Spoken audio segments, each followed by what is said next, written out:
What would a no-deal Brexit mean for French-English or French-UK relations?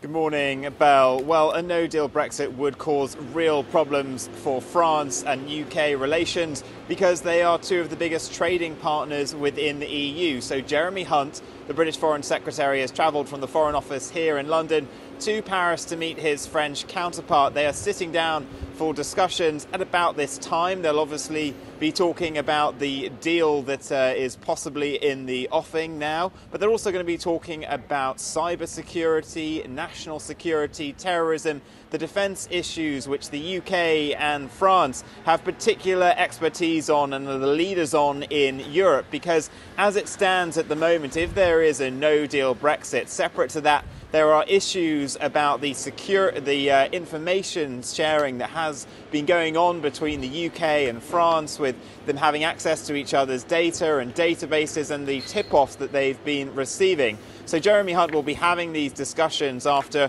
a working group of British and French officials highlighted some of these problems. Jeremy Hunt will then be going on to the British Embassy to give this speech, talking about them being yoked together by history, about how our nations have worked together on certain things through the years, the likes of Concorde, the Channel Tunnel, and also talking about the solidarity shown between the two countries in recent crises. The British singing La Marseillaise at Wembley Stadium after the Bataclan attack, and then the French singing the British national anthem at the Stade de France after the Ariana Grande concert attack last year. So what Jeremy Hunt is trying to do is sort of highlight the bonds of friendship and history that the two countries have ahead of all of these centenary celebrations for the end of the First World War.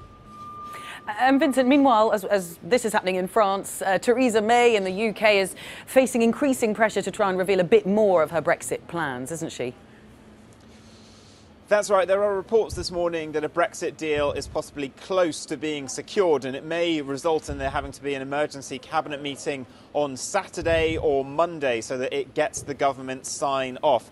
Now, this would be a big win for Theresa May. She still, though, is having issues with her backbenchers and some of the Brexiteers in her cabinet, who say that the legal advice that the government has been given on exiting the backstop, that is the agreement to stop a hard border in between the Republic and Northern Ireland, that advice needs to be seen by them. At the moment, they're being given summaries of it, and then there are MPs more widely saying that MPs should be able to see it, and even some MPs, particularly the DUP, the Northern Irish Party, saying that this legal advice needs to be made public. It needs to be published so that people can really see what the effect of that backstop agreement would be for the future of Northern Ireland.